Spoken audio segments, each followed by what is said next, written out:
Hi everyone. I really had told myself I would probably not show up on camera just because I don't think that I record good, I don't take good pictures, but I need to talk to you sometimes, so I guess I'm going to have to. I really was having a hard time figuring out how I wanted to go about helping you to find collage elements if that's what you want to use in your journal. And I suppose the best way is to show you what I have, and then I'll show you how I use them. But I don't want you to copy me. I'm just giving you how I do it, and I want to see you take it and do your own thing. Just spin it your way. You may not want to put borders on yours, or frames, or you may not want to use any people. I didn't use people for a long time. You're just going to have to kind of, and I hate to do that because I hate it when people tell me that, but you're going to have to just trust your gut. Pick the things that you like. Pick the things that jump out at you. Pick the colors that you love. I'm big on trees, so I tend to gravitate towards trees.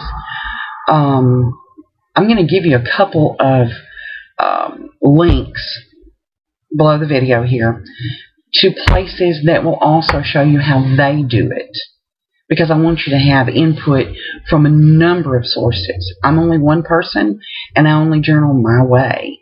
And it does kind of change from time to time, but I want you to see how other people work too. And I know everyone's got access to YouTube. You may have already watched some of these, but putting it in order of where we are, I think that may be able to help you in choosing your collage elements, your borders, and your focal images, and those kind of things. So let me show you what I do and what I pick. We'll get to the point of showing you how to put them down, or how I put them down on my already colored pages. So let's see. Start with borders. This is my little basket that I keep little scraps or pieces of things that I find that I can use as borders on my page. This was from a printout. I don't remember what it was from, but it was from a printout online. And this is a piece of a magazine, part of a birthday card, collage sheet with stamps on it. This came off some junk mail. Just kept it and cut it up. Let's see, what else? Oh, this was off a calendar. Just a little piece. And the piece sizes will change constantly. You do whatever you feel right. You may not even want to use borders or frame your work or whatever, but I do. I don't know. It's just one of those things I kind of have to do. Pink from a workshop. Another magazine thing. Another magazine. If you'll notice, I use all kinds of stuff in here. Basically, abstract, little whimsical flowers.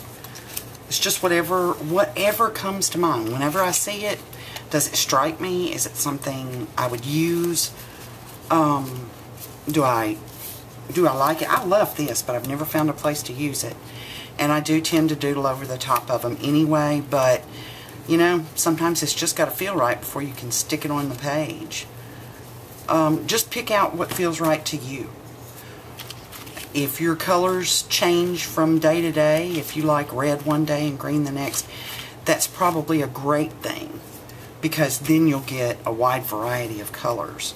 But if you're going to frame your page, you got to find things to frame it with.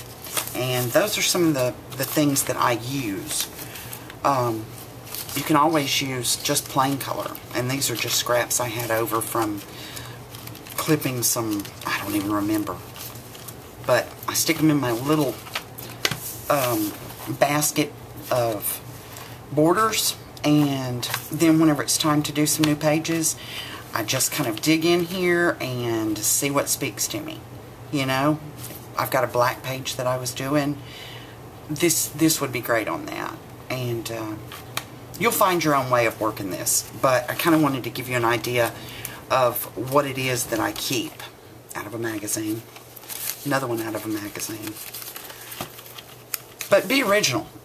You know, if you've got tons of old children's books, see if you find anything in there you like. I think I've got a few pictures out of some in here, and there's so many places, so many magazines that you can use. And a little tip that I got from Tisha Moore was, if you're looking for textures or colors or borders, instead of putting the magazine this way whenever you're looking, which I'm orienting this towards you so it's the right way for you, turn it over. Look at it upside down, because then you won't focus so much on what the page says. You'll more focus on what you see, the pattern. See how pretty that is? This would be an awesome picture to use in your journal. You'll see more of the pattern, more of the color, more without having to pay attention to what it says. I think that's a great way to do that, and something I learned from Tisha. I learned a lot from Tisha. If you haven't checked out her YouTube, you need to. It is awesome. And I'll be referring to some of those. But that'll give you an idea how to get those borders. And I've got trays and trays. And I just, oops, sorry about that. I just kind of choose a tray and I work with it for a couple of weeks. And it's got everything from my own pictures to magazine cutouts, to clip art off of the internet, to collage pages. I've already cut these out. Just little things that, I don't know, I think this was meant for scrapbooking, but I like it. Even ads. I love this color right here. So I'll work it in some way. Yes, I use lace and some of that kind of stuff too. Love these. I've already done a page with those on them, but I like them so much I'll come back to them. Look for the out of the ordinary. I love this little umbrella, and I'll cut it out better whenever I get ready to use it, but you know, it may go with something on a page for you. You just got to pick the things that you love. Pick the things that just say, hey, grab me. And make yourself a little stockpile. And eventually, you'll find yourself ready to use most everything you've picked up, because you've only chosen things you love. I do choose people, but I don't use them all the time. You're just going to have to pick what you like. So, what do you like?